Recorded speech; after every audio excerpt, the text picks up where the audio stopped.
Coach David Marston, the head coach of the Lawrence County Wildcats, joins us. Coach Marston's over here close to our studios. Coach Marston, congratulations on the long road trip and the big win.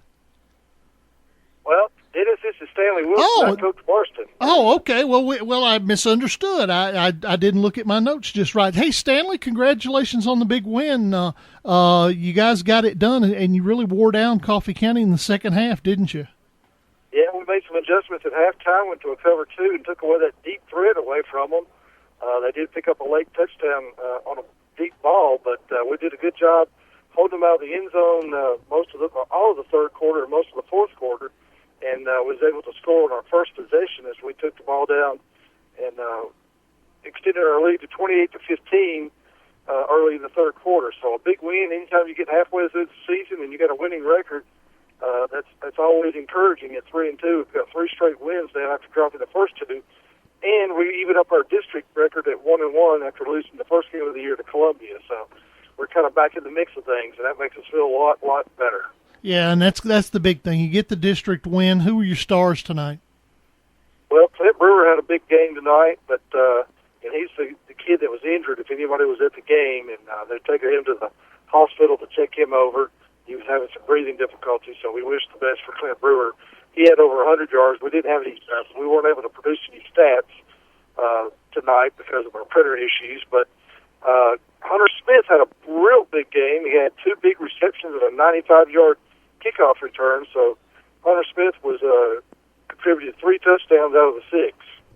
Sounded like you guys Lawrence County ended up moving the ball well most of the night, but it had a lot of things called back on penalties, a few chop blocks and things like that. Is that kind of a new problem for Lawrence County or something they've seen so far this year?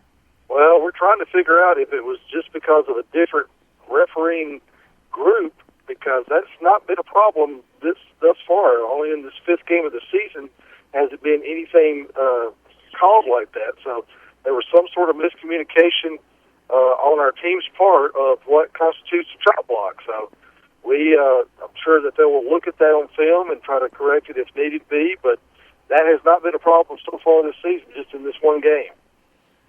Stanley, you're back home next week. You get a Spring Hill team coming in. When is the bye week for Lawrence County? Well, we played Lincoln County the following week after Spring Hill next week, so then we have that fall break, and then we will be off for a week. And Coach Marston was talking to me last night about that. He seems that we're not real deep, as Chris Ockel, my color analyst over here, mentioned that we're not real deep, and so that week gives us time to heal up our starters and let them catch their breath and get away from football for a couple of days, and then come back refocused. All right, Stanley. We've got Sweet Tea Bakery cake and Oak Restaurant Pizza over here at the studio. If you want to come by, and you're just a fat man, I tell you what, Dennis. You're always welcome over here, and I know that you guys got a long trip home. But if you want to come by and get a bite to eat, you're more than welcome. Okay. Well, thank you, Dennis. You're doing a great job, and what a great show. All right, thanks, Stanley. We appreciate it as always. Stanley Wilson, one of our network partners from WDXE. We're late.